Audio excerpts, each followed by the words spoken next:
Hi guys, and welcome back to another episode of Pangolin Tech Tips. I'm your host, Josh Schwartzbud, and today we're learning about the P to T Vim keys in T Vim. So let's jump right in. So to launch us off, let's begin with lowercase p. Lowercase p is how we paste words or characters in Vim. So I just copied brown. Now if I press lowercase p, it'll paste to the right of my cursor, just like that. Meanwhile, if I want to go and paste to the left of my cursor, I simply do a capital P, just like that. Next is the lowercase q. Lowercase q is how we start a macro. A macro is a list of commands or actions that we can record to use again and again. For example, if I go down here, and let's say I want to get rid of all these zeros in front of these numbers. To do that, I start a macro by pressing Q followed by any register. In this case, I'm going to use the A register. Then I simply put a caret sign to go to the front, put an X to delete it, and then go down one line. And I escape, and I press Q.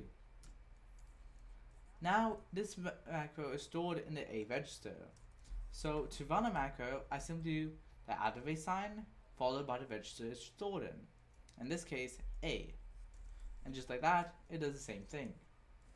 Another way to run a macro is by doing capital Q, and this runs the last recorded macro, as you can see by doing that. Next is OR. OR is to go into replace mode. For example, if I press OR, it'll change this character by one character, just like that, and it'll only change character by character. But if I want to change more than one character at a time, all I need to do is just, let's say I did something like this,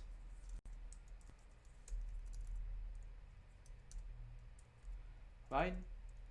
And then I just press a capital R.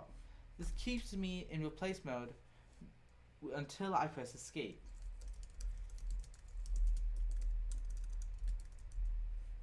Just like that. Next is lowercase s. Lowercase s is for the substitute command.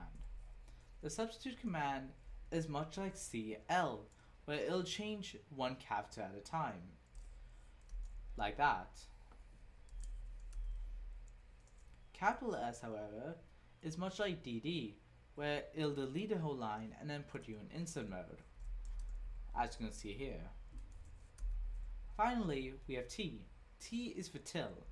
Much like F was, T helps us search in the forward direction by doing T and capital F, but while F will bring our cursor onto our intended character, T will bring us one character before, as you can see here. To show that again, F followed by capital F brings our cursor to this, while T, capital F, brings us one cursor behind. And capital T does the same thing as capital F does, where it moves our cursor one before. Capital T, capital B, moves our cursor to the R in brown instead of the capital B in brown.